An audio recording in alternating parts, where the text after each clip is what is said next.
Assalamualaikum warahmatullahi wabarakatuh. Selamat berjumpa kawan sebuah legenda. Kali ini saya akan membawakan cerita untuk kalian dengarkan. Sebelum kita mulai ke ceritanya, saya mohon untuk dukungannya dengan cara like, komen, dan subscribe-nya agar lebih bersemangat lagi membacakan cerita-cerita seru tentang seputaran misteri dan legenda. Baik, langsung saja kawanku, kita mulai ke alur ceritanya yang berjudul Gagak dari Mataram, Asasin Tanah Jawa.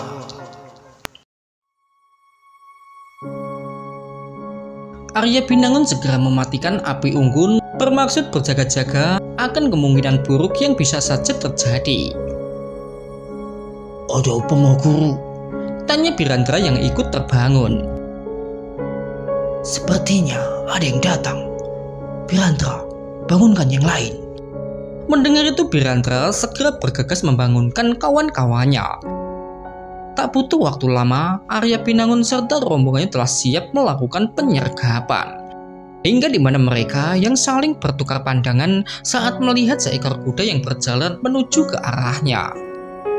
Arya Binangun memberi isyarat agar Argasena dan Balapati untuk maju memeriksa, berjaga-jaga kalau itu hanya sebuah jebakan. Melihat kemunculan tiba-tiba Argasena dan Balapati, kuda meringkik ketakutan bersama tubuh Asman yang terjatuh ke atas tanah bersama kuda yang berlari. "Guru, ada yang terluka!" teriak Argasena saat melihat Asman yang tersungkur dengan posisi tengkurap. Arya Binangun serta yang lain bergegas keluar dari tempat persembunyiannya. Nampak mereka yang terkejut melihat seorang gagak dalam kondisi sekarat dikarenakan 3 anak panah yang menancap di punggungnya. Arya Binangun segera membawa tubuh Asman menuju ke tempat mereka. "Apa yang terjadi, Guru? Apa penjahat ini masih hidup?" tanya Birandra melihat Arya Binangun selesai memeriksa kondisi Asman. "Dia masih bernafas." "Mau Guru, mau apa?" tanya Birandra melihat Arya Binangun merobek baju yang menutupi bagian punggung Asman. "Birandra, tentu saja aku akan mengobatinya." "Untuk apa, mau Guru? Bukankah dia musuh kita?"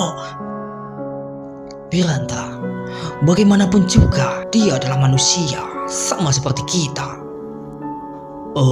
Apa tidak berbahaya, Mak Guru? Bagaimana kalau nanti dia menyerang balik kita?" Arya Binangun hanya diam tanpa membalas ucapan Birandra, dikarenakan ia sedang sibuk memeriksa luka Asman. "Birandra, sudahlah. Biarkan guru kami melakukan tugasnya. Argasena, tolong ambilkan ramuannya." "Oh, baik, Guru," ucap Argasena sembari bergegas menuju ke arah kuda Arya Binangun yang tertambat guna mengambil ramuan yang biasa Arya Binangun bawa. Sesaat tampak Argasena yang kembali sembari membawa kantong obat berisi obat-obatan yang telah Arya Binangun siapkan sebelumnya. Hingga di mana Arya Binangun yang mengambil sebuah ranting pohon kemudian meletakkannya di antara gigi-gigi Asman yang pingsan.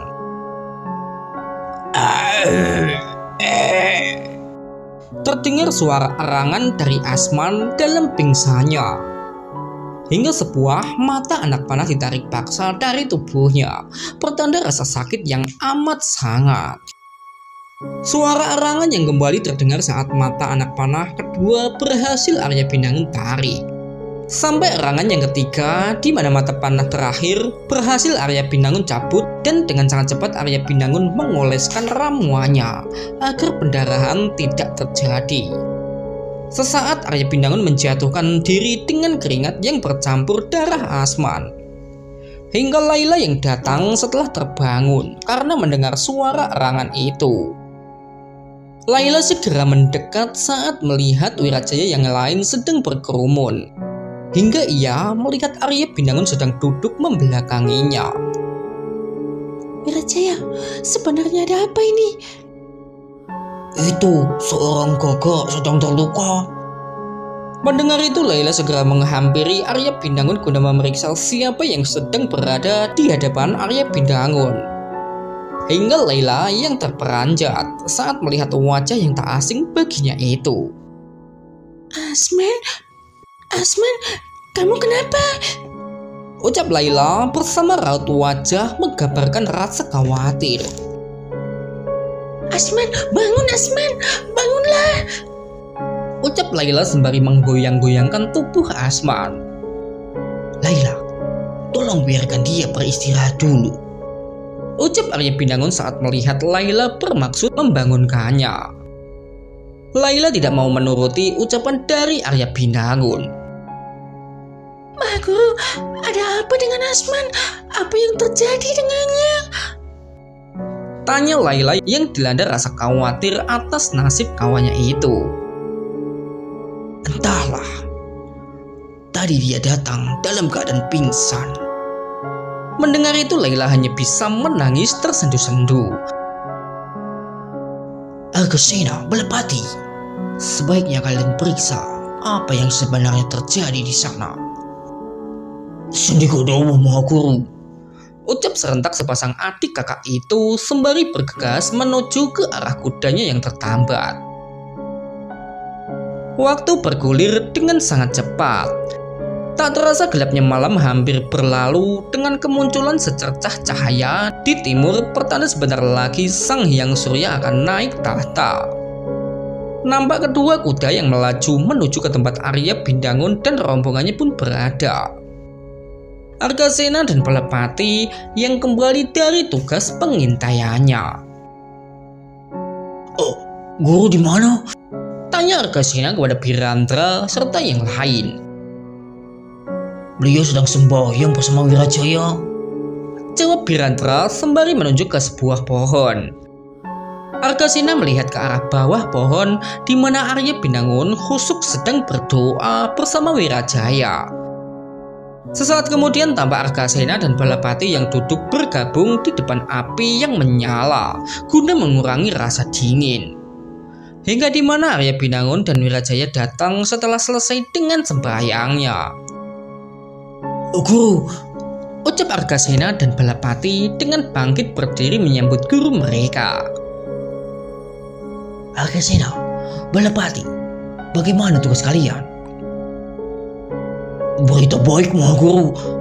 Tadi kami lihat mereka sedang sibuk mengumpulkan kuda-kuda yang terlepas. Sepertinya habis terjadi keributan di sana, Maha Guru. Sepertinya pemuda itu yang melakukannya. Argasena, Balapati, terima kasih. Sebaiknya kalian istirahat terlebih dahulu. Baik Guru, Sendikodowo, jawab serentak adik kakak itu. Hingga di mana tatapan Arya Binangun yang tertuju ke arah Laila yang sedang merawat Asman. Laila, bagaimana? Apa demamnya sudah turun? Sudah, Ma Guru. Ma Guru, terima kasih banyak ya. Terima kasih untuk apa, Laila? Terima kasih, Ma Guru. Kamu mau menolong Asman. Kamu menolongnya tanpa melihat siapa dia. Ucap Laila dengan air mata penyesalan yang menetes. Sudah Laila, jangan menangis. Sudah seharusnya sesama manusia kita harus saling tolong menolong. Ucap Arya Binangun dengan senyum yang mengembang di wajahnya. Hingga di mana Arya Binangun yang perlahan pergi meninggalkan Laila Begum dan Asman. Laila tersenyum melihat ke arah Arya Binangun. Sebuah senyum bersama debaran yang pertanda simpati mulai muncul pada benak gadis itu. Simpati atas sosok Arya Binangun yang sebelumnya begitu ia benci. Pagi yang cerah bersama dengan cahaya fajar kiriman dari Sang Hyang Surya yang bersinar terang menjadi penghangat dinginnya musim kemarau. Sementara itu di bawah sebuah pohon rindang, seorang gadis sedang merawat kawannya yang sedang terbaring pingsan dengan posisi tengkurap. Asman masih pingsan setelah beberapa saat lalu 3 anak panah berhasil dicabut dari punggungnya, hingga di mana gadis cantik berparas Asia Tengah itu yang tersenyum saat melihat ke arah pemuda yang berjalan meninggalkan tempatnya. Laila Bagum. Gadis itu sedang merasakan debaran dalam jantungnya dikarenakan kemuliaan hati seorang Arya Binangun yang mampu meluluhkan hati yang sebelumnya dipenuhi rasa benci dan dendam kepada Sang Maha Guru. Hingga di mana Laila yang memalingkan wajahnya saat mendengar Asman sedang mengigau dalam pingsannya. Barek, bangsatku Barek, kamu membunuh Bairi. Suara lirih yang keluar dari mulut Asman. Laila terkejut mendengar suara samar-samar yang keluar dari mulut Asman. Asman, kamu tadi bilang apa? Asman, katakan sekali lagi. Ucap Laila sembari menepuk pelan-pelan lengan Asman agar mau membuka mulutnya. Nampak Asman yang mengunci rapat mulutnya dalam pingsannya. Laila mengerutkan dahi karenanya. Mungkinkah aku tadi salah dengar? Gumam Laila sembari penggeleng-gelengkan kepalanya. Sementara itu di tempat lain, di mana sebagian dari anggota rombongan sedang duduk di depan api unggun, sembari menikmati sarapannya. Birandra menatap ke arah Arya Binangun yang sedang duduk tak jauh dari dirinya, sembari sibuk meracik beberapa obat untuk Asman. Birandra segera bangkit dengan membawakan makanan untuk Maha Guru Arya Binangun. Maha Guru, sebaiknya Maha Guru sarapan terlebih dahulu. Ucap Birandra sembari menyodorkan makanan kepada Maha Guru yang sedang menyiapkan obat antiseptik untuk luka Asman. Terima kasih Birandra. Ucap Arya Binangun meraih daun jati berisi makanan, kemudian meletakkan di sampingnya. Birandra melihat Arya Binangun dengan seksama. Maha Guru, kenapa begitu peduli dengannya Maha Guru? Mereka itu kan penjahat Maha Guru. Hati mereka juga kotor. Hidup mereka pasti penuh dosa. Maha Guru, mereka sudah sepantasnya untuk mati. Ucap Birandra menggambarkan kebenciannya atas Laila dan Asman. Arya Binangun sesaat menghentikan kegiatannya setelah mendengar ucapan Birandra.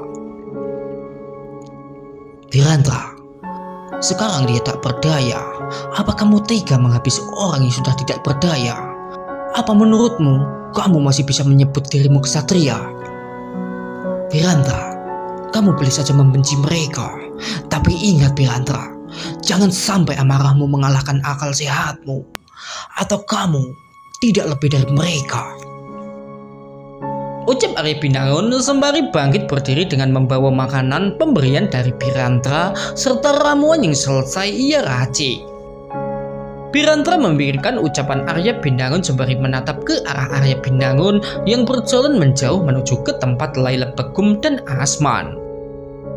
Nampak wajah Birandra yang menyiratkan sebuah rasa penyesalan atas ucapan yang terlanjur keluar dari mulutnya.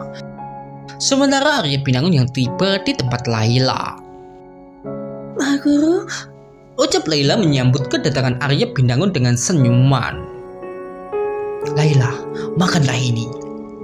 Tadi Birandra menyiapkan daging rusa terbaik untukmu. Ucap Arya Binangun sembari menuju ke arah Birandra yang sedang berdiri menatap mereka. terima kasih Maha Guru. Ucap lirik gadis itu dengan senyum sembari mengangkat sepasang telapak tangannya di depan dada sebagai isyarat ucapan terima kasih. Birandra ikut tersenyum karenanya, hingga di mana Birandra yang pergi dengan tertunduk dikarenakan malu atas ucapannya. Sementara Laila mengalihkan pandangannya ke arah Arya Binangun. Maha Guru, kenapa kalian begitu baik kepadaku sementara aku sudah berulang kali membunuhmu? Bukankah aku sekarang sudah tidak ada lagi gunanya untukmu? Kenapa kamu masih begitu baik kepadaku? Laila, sebaiknya kamu sarapan dulu, isi tenagamu. ucap Arya Binangun sembari memeriksa kondisi Asman. Disusul pemuda itu yang mengoleskan ramuan obat atas luka pada punggung Asman.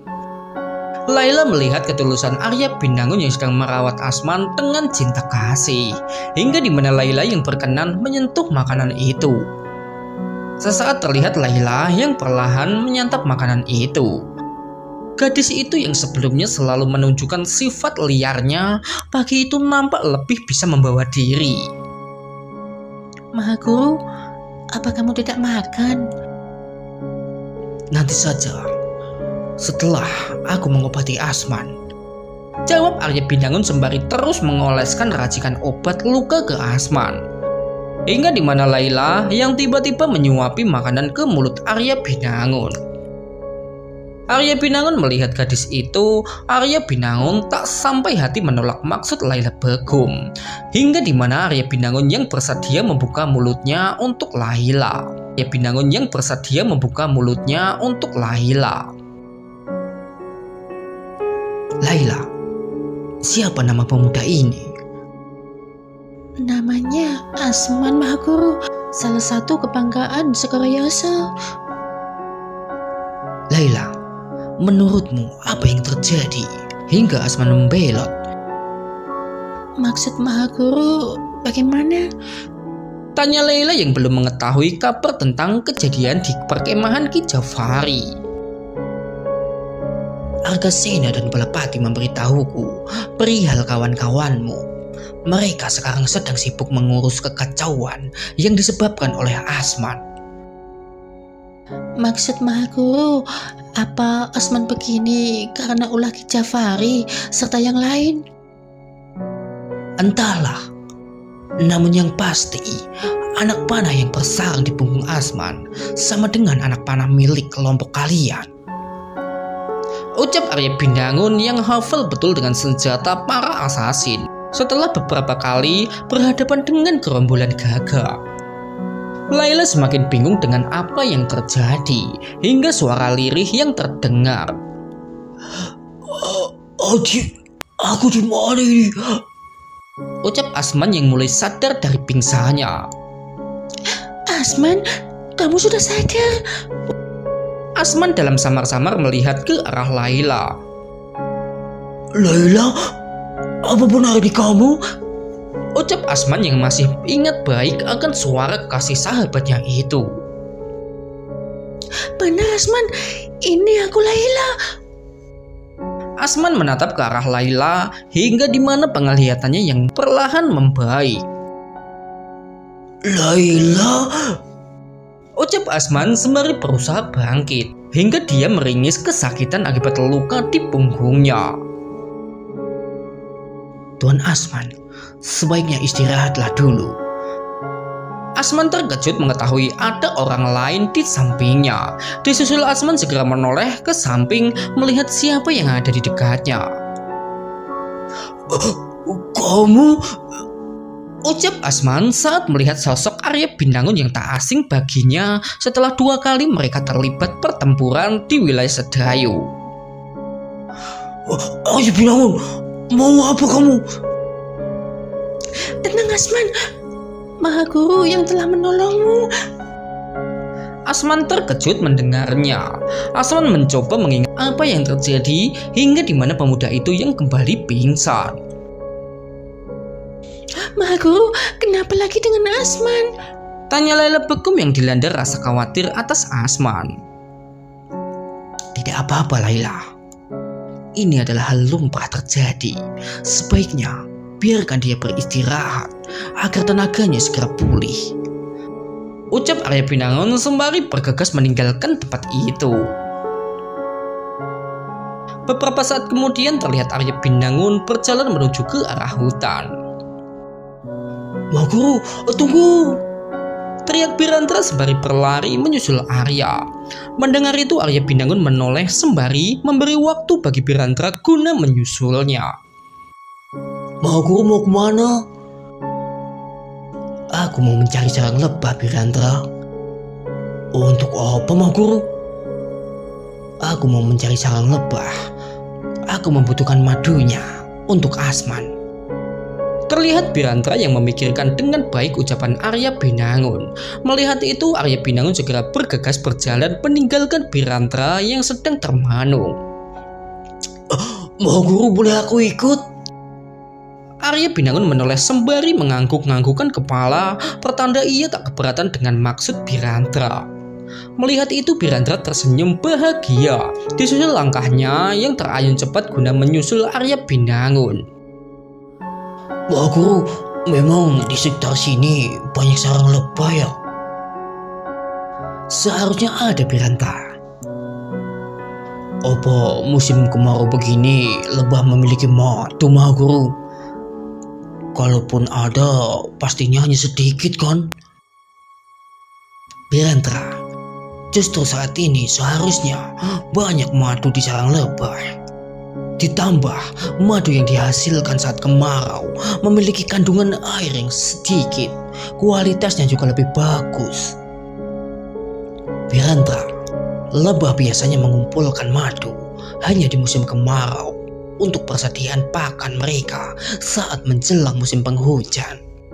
Ditambah musim bunga umumnya terjadi di tengah musim kemarau, ujar Arya Binangun yang begitu sabar menjelaskan. Birantra mengangguk-anggukkan kepala pertanda ia mengerti akan penjelasan Arya Binangun. Hingga di mana mereka yang berhenti di sebuah pohon hutan di mana banyak sarang lebah yang sedang menghisap nektar serta mengambil polen. Arya Binangun melihat dengan teliti dari mana lebah itu datang dan pergi. Arya Binangun sembari menunjuk ke arah barat tahu akan sarangnya.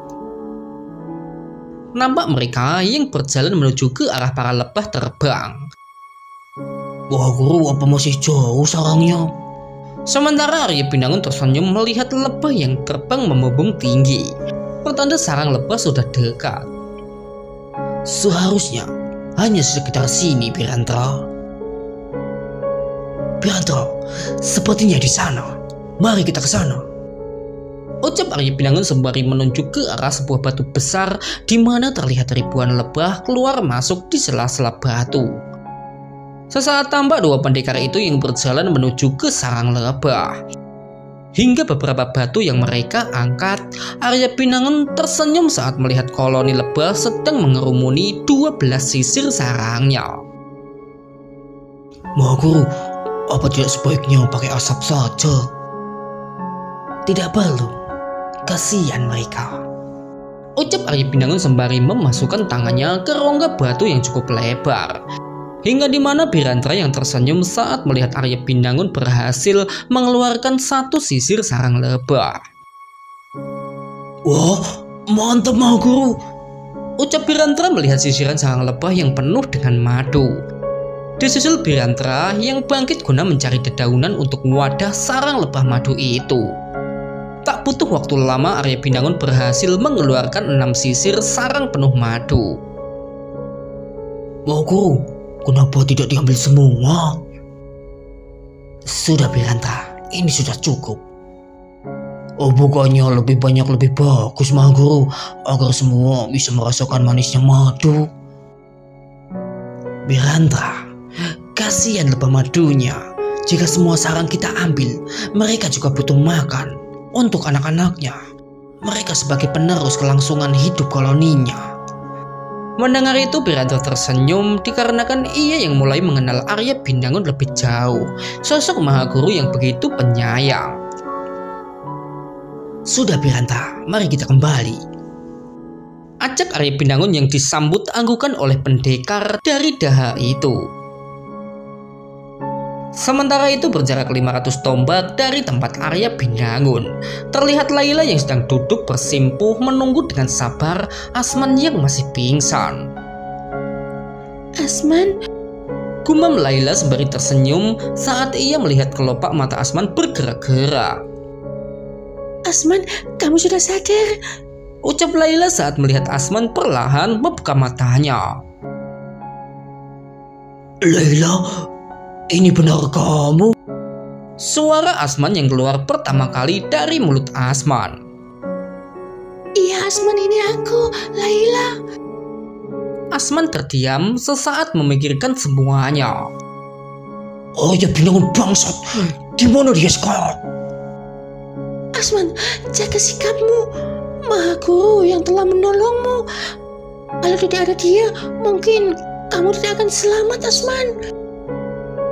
Maksudmu bagaimana, Laila? Tadi malam, Maha Guru menemukanmu dalam kondisi sekarat. Tahukah kamu, Asman, apa yang Maha Guru lakukan kepadamu? Maha Guru merawat serta mengobatimu. Tidak peduli kamu adalah musuhnya. Ucap Laila Begum dengan wajah menggambarkan kekaguman atas pribadi Arya Binangun. Lalu Asman memikirkan setiap ucapan Laila. Asman, apa yang sebenarnya terjadi kepadamu? Asman terdiam memikirkan pertanyaan dari Laila, hingga wajah pemuda itu yang perlahan memerah. Asman, kenapa diam? Katakanlah, apa yang sebenarnya terjadi? Barek, semua ini karena Barek. Bajingan itu pantas mati. Ucap Asman sembari meringis karena rasa sakit di punggungnya. Kenapa? Sebenarnya ada masalah apa antara kamu dengan Barek, Asman? Asman terdiam seolah ragu untuk mengatakan apa yang sebenarnya terjadi. Asman, katakanlah. Ingat, aku juga sahabatmu. Barek, Laila, dia begitu tega kepada kita. Ucap Asman dengan berlinang air mata. Barek menusuk kita dari belakang, Laila. Barek tega mengorbankan kita demi ambisinya. Baginya kita adalah sampah, Laila, yang tidak ada artinya. Kita? Maksudmu sebenarnya apa, Asman? Kita semua, Laila, aku, kamu dan Bahiri, tidak ada artinya bagi Barek. Bajingan itu tega terhadap kita. Asman, tolong jangan buat aku bingung. Katakanlah yang jelas. Apa maksudmu yang sebenarnya, Asman? Bareklah yang menjadikan aku seperti ini, Laila. Laila, sebenarnya Barek yang membuat kamu membenci Arya. Barek telah... Barek... Ucapan Asman yang tiba-tiba menangis. Sebelum menyelesaikan ucapannya, Laila memikirkan ucapan Asman saat wanita itu menunggu Asman kembali tenang. Tolong ceritakan semuanya. Desak Laila kepada Asman yang larut dalam kesedihan. Laila, maafkan aku. Sebenarnya Bareklah yang menghabisi Bahiri. Ucap Asman yang sembari menangis tersendu-sendu. Laila tertegun mendengarnya. Baginya bumi seolah bergoncang setelah mengetahui akan kebenarannya. Hingga wanita itu yang menjatuhkan diri duduk bertekuk lutut di atas tanah dengan menundukkan kepala yang terasa berat baginya. Ki Jafari juga tahu, Asman. Tanya lirih Laila Begum sembari menghapus air matanya. Asman juga hanya bisa menangis mendengar pertanyaan Laila. Melihat itu Laila hanya bisa menggeleng-gelengkan kepala sembari berusaha menghapus air mata yang terus saja keluar. Laila, maafkan aku. Ucap lirih Asman yang menyesal telah menyembunyikan kebenaran atas apa yang terjadi yang menimpa Bahiri. Laila segera bangkit kemudian berlari meninggalkan Asman dengan air mata yang mengalir pertanda jiwanya sedang terguncang. Laila, gadis Segoro Yoso sedang dirundung kesedihan dikarenakan mendengar sebuah kebenaran yang disampaikan oleh Asman, di mana kekasihnya tewas terbunuh di tangan Barek. Laila Begum larut dalam perasaannya. Terlihat dari cara gadis itu berlari dengan berlinang air mata. Melihat itu Wirajaya serta 5 pemuda yang sebelumnya menyibukkan diri dengan mengasah pedangnya segera bangkit berdiri dengan tatapan yang tertuju ke arah Laila. Kenapa dengan Laila? Gumam Wirajaya. Apa perlu kami kejar, Tuan? Tanya seorang pemuda yang ikut rombongan. Oh, tidak usah. Sebaiknya kita jangan ikut campur dengan urusan mereka. Bagaimana nanti kalau Laila kabur, Tuan? Tidak mungkin, sepertinya ada masalah pribadi antara mereka. Ucap Wirajaya sembari mengalihkan pandangannya ke arah Asman yang sedang menangis.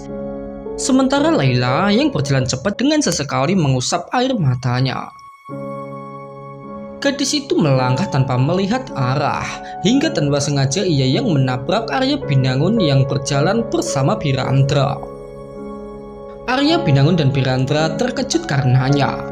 Birandra tersenyum sembari menatap ke arah sarang lebah yang ia bawa. Oh, hampir saja, ucap Birandra yang sempat menghindar. Hingga tatapan mereka yang tertuju ke arah Laila yang sedang mencoba bangkit setelah tadi terjengkang karena kuatnya tabrakan.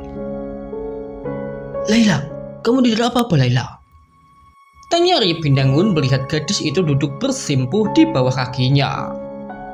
Laila hanya diam 1000 bahasa dengan hanya suara tangis yang terdengar.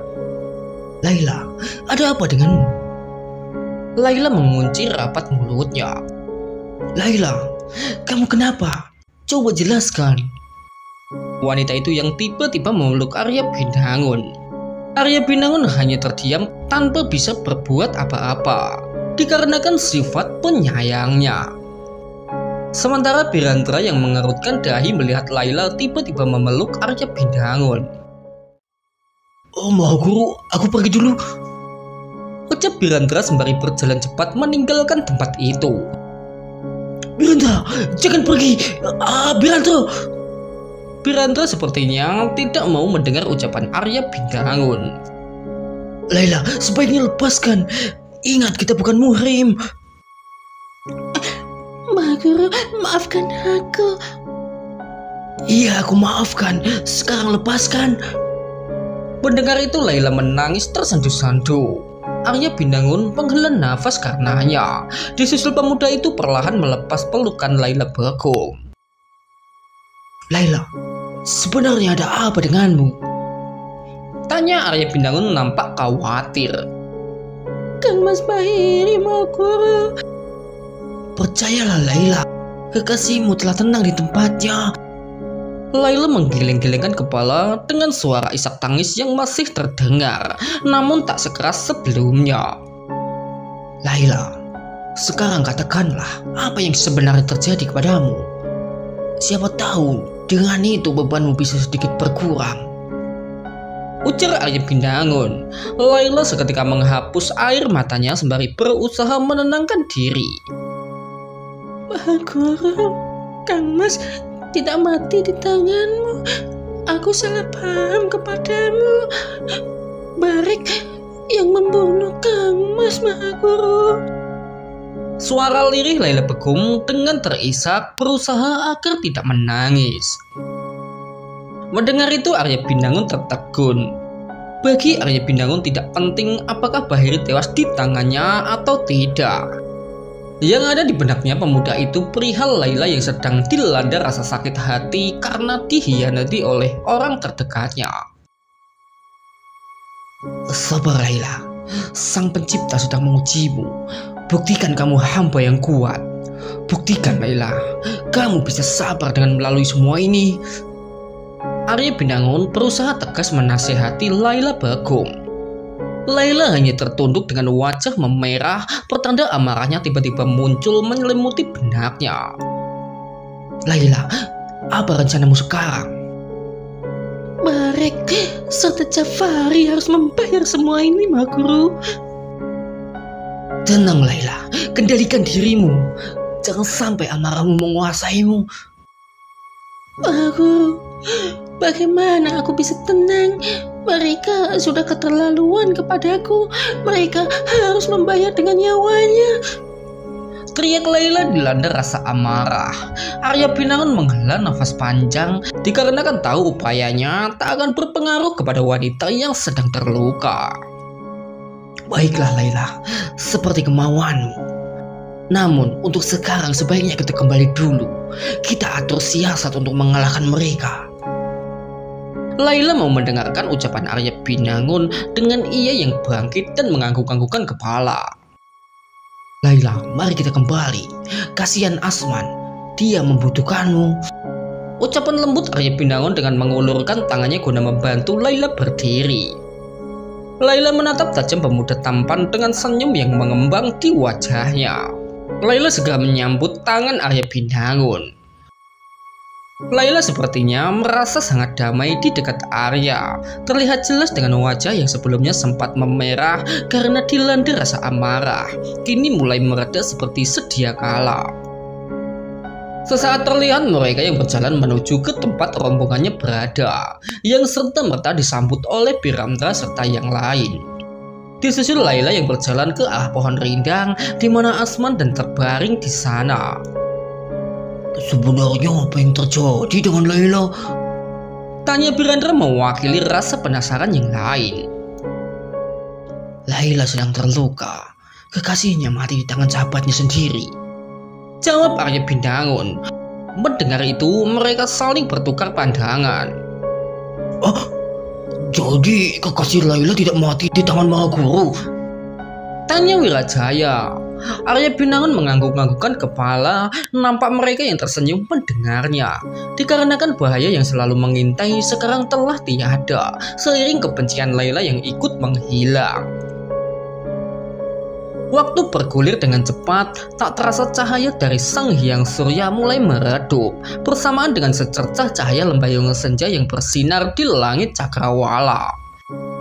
Bersama dengan waktu berjalan, kesedihan perlahan meninggalkan Laila. Nampak dari wajah wanita itu kembali terlihat tegar seolah tak terjadi apa-apa dengannya. Hingga suara derap kaki kuda yang terdengar bersama kemunculan Argasena dan Balapati, tugas dari pengintainya. Bagaimana Balapati, Argasena? Mereka masih belum bergerak, Guru. Sepertinya besok pagi mereka baru berangkat. Lalu bagaimana dengan Mahesa serta Pancali dan juga anak-anak Skarbuana? Oh Mahaguru, mereka baik-baik saja kok, aman. Arya Pinangun menghela nafas karenanya. Mahaguru, oh bagaimana kalau nanti malam kita jemput Raden Mahesa dan Pancali? Usul Balapati setelah melihat kecemasan Arya Pinangun. Mahaguru, kami melihat celah yang kita bisa manfaatkan untuk menjemput Raden Mahesa serta Pancali. Balapati, bagaimana dengan anak-anak yang lain? Apa kita juga bisa membawa serta mereka? Sepertinya sulit, Mahaguru. Penjagaan mereka terlalu ketat. Kalau begitu jangan dulu. Itu bukan cara terbaik. Nyawa anak-anak Skarbuana akan terancam. Tak terasa siang hampir saja berlalu dengan secercah cahaya lembayung senja yang perlahan memudar menggantikan oleh gelapnya malam. Sementara itu nampak Arya Pinangun dan Wirajaya sedang bersiap untuk sembahyang maghrib dengan membasuh sebagian anggota tubuhnya. Sesaat kemudian suasana terasa sunyi senyap dengan hanya terdengar suara jangkrik dan binatang malam yang sedang bersenandung. Sementara tak jauh dari tempat Arya Pinangun dan Wirajaya, nampak Pirandra dan kawan-kawannya sedang sibuk menyalakan api unggun. Sementara tak jauh dari tempat mereka, Asman yang seharian terbaring tengkurap dikarenakan luka di punggungnya, malam itu dibantu oleh Laila mencoba untuk duduk. Laila, apakah Arya Pinangun Muslim seperti kita? Benar, Asman. Arya seorang Muslim seperti kita. Melihat itu Asman hanya bisa menelan air ludahnya. Kamu kenapa, Asman? Tanya Laila begum melihat perubahan wajah Asman saat tahu Arya Pinangun meyakini hal yang sama dengannya. Bagaimana ia bisa jadi Muslim? Sebuah pertanyaan yang wajar di mana kala itu mayoritas masyarakat mengikuti keyakinan lama sementara agama baru masih berkembang di wilayah pesisir utara. Entahlah, Asman, tapi yang jelas dia memahami serta mengamalkan dengan baik keyakinannya. Maksudmu gimana, Laila? Asman. Dia jujur menjunjung tinggi sifat kesatrianya. Dia mengamalkan apa yang diajarkan baginda Nabi. Tidak seperti kita yang kotor, Asman. Asman, entah mengapa melihat Maha Guru, aku malu menyebut diriku muslim karena terlalu banyak dosaku. Ujar Laila Begum hingga di mana wajah wanita itu yang memerah karena teringat akan sosok Ki Jafari. Asman, Ki Jafari setan. Dia menjerumuskan kita dalam dosa. Asman mendengar dengan seksama ucapan dari Laila. Apa kamu menyukai Arya Binangun? Apa maksudmu, Asman? Kamu berhak bahagia, Laila, agar pengorbanan Bahiri tidak sia-sia. Mendengar itu Laila menatap tajam ke arah Asman, hingga di mana Laila tiba-tiba bangkit berdiri saat melihat Arya Binangun berjalan ke arahnya. Mau kemana, Laila? Tanya Asman melihat Laila mengambil wadah air serta kain katun. Mau sembahyang lah. Jawab Laila sembari bergegas pergi dengan kain katun serta wadah air yang ada di tangannya. Asman tersenyum karenanya, hingga ia yang menyeringai saat punggungnya merasa sakit. Tuan Asman, jangan banyak bergerak, lukamu belum kering. Ujar Arya Binangun yang telah berada di sampingnya. Wah Guru, ada apa kamu kemari? Mengantar ini, Asman. Ini madu buat Asman, sebaiknya minumlah Tuan. Percayalah, itu bukan racun. Mendengar itu Asman segera meneguk madu yang ada di dalam cawan. Oh, enak Maha Guru. Yang itu apa Maha Guru? Ini adalah obat untukmu Tuan. Beberapa saat kemudian terlihat Arya Binangun yang melumurkan obat ke luka punggung Asman. Nampak Asman yang menyeringai karenanya. Maha Guru, apa kamu tidak membenciku? Tanya Asman kepada Arya Binangun yang mengobatinya. Apa alasanku harus membencimu? Ucap lirih Arya Binangun balik bertanya. Maha Guru, sedangkan aku kan musuhmu. Perlakuanmu ini membuatku merasa tidak nyaman. Tuan, kenapa kita harus saling bermusuhan selagi kita bisa berdamai? Junjungan kita memerintahkan agar kita saling menghargai serta menyayangi satu sama lain. Asman terdiam mendengar itu, hingga di mana Laila kembali setelah menyelesaikan sembahyangnya. Laila, kutunggu kamu di depan api unggun. Kami ingin bertanya banyak hal kepadamu. Beberapa waktu kemudian di depan api unggun, nampak Arya Binangun serta yang lain sedang mengatur strategi. Segoroyoso berada di selatan Mataram. Melihat lamanya perjalanan, mereka setidaknya butuh waktu 2 sampai 3 minggu baru tiba di sana, Maha Guru. Ucap Laila sembari menunjuk arah sebuah gambar yang ia buat di atas tanah. Arya Binangun mengangguk-anggukkan kepala. Maha Guru, lalu apa rencana kita sekarang? Tanya Birandra. Birandra, mau tidak mau kita harus meminta bantuan kepada Pokan. Siapa yang akan pergi ke sana, Maha Guru? Arya Binangun melihat dengan seksama ke arah pemuda yang beberapa hari yang lalu ikut dalam rombongan.